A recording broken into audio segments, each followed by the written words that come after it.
भजन संहिता 15 अध्याय उसके 1 पद में, हे परमेश्वर तेरे तंबू में कौन रहेगा और तेरे पवित्र पर्वत पर कौन बसने पाएगा। वह जो खराई से चलता और धर्म का काम करता है और हृदय से सच बोलता है। वचन हमें यहाँ ये सलाह देता है कि हमें हमेशा सच बोलना है, क्योंकि यीशु मसीह सच्चा खुदा है और वो ये चाहता है कि जब हम उसको फॉलो करते हैं तो यीशु चाहता है कि हम भी सच बोलें। क्योंकि यहाँ पर भजन का लेखक दाऊद इस बात को कहते हैं कि तेरे तंबू में कौन रहेगा और तेरे पवित्र पर्वत पर कौन बसने पाएगा।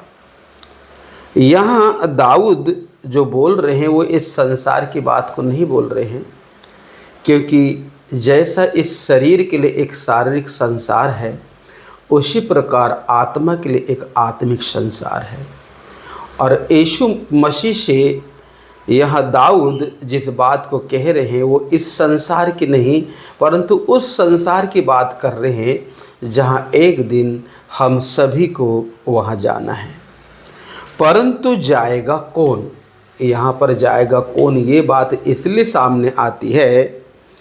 क्या आज भी भजन 15:3 के अनुसार वचन कहते कि जो अपनी जीभ से निंदा नहीं करता और न अपने मित्र की बुराई करता और न अपने पड़ोसी की निंदा करता। वचन ये कह रहा है कि ये 3 पद में लिखी हुई बातें अगर आज मेरे और आपके अंदर है तो हम परमेश्वर के उस तंबू में रहने की बात तो दूर है, हम उस पहाड़ पर चढ़ भी नहीं सकते। इसलिए भजन का लेखक राजा दाऊद हर चीज़ का अनुभव लेने के बाद अंत में उसे एहसास होता है कि संसार तो एक सपना है, जो आज अपना है वो कल अपना नहीं हो सकता।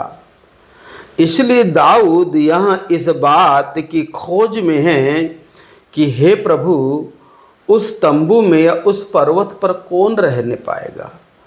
क्या आज जिस जीवन को मैं जी रहा हूँ, जहाँ मुझे झूठ बोलना पड़ता है, जहाँ मुझे लड़ाई करना पड़ता है, जहाँ मुझे अपने बारे में सोचना पड़ता है, क्या इस अवस्था में मैं उस पर्वत पर क्या सचमुच निवास करने पाऊंगा?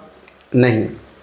वचन हमें ये सिखा रहा है इस वचन से कि जब हम सच्चाई को जाने और सच्चाई मसीह यीशु है तो कहीं ना कहीं अगर मुझे और आपके अंदर ये बात आती है तो कहीं ना कहीं मुझे और आपको उन बातों को जो मुझे परमेश्वर के पर्वत पे चढ़ने से रोकती है या मैं उस जगह जाने के योग नहीं हूँ, इस वचनों के अनुसार हमें उन हर एक आचरण या सोच या विचार या जो बातें हैं हमको उनको अपने जीवन से निकालना है।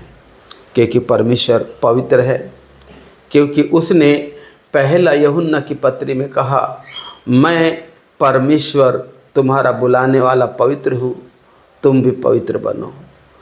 क्योंकि एक चोर की दोस्ती दूसरे चोर से होती है, एक पापी की दोस्ती दूसरे पापी से होती है, एक व्यभिचारी की दोस्ती दूसरे व्यभिचारी से होती है।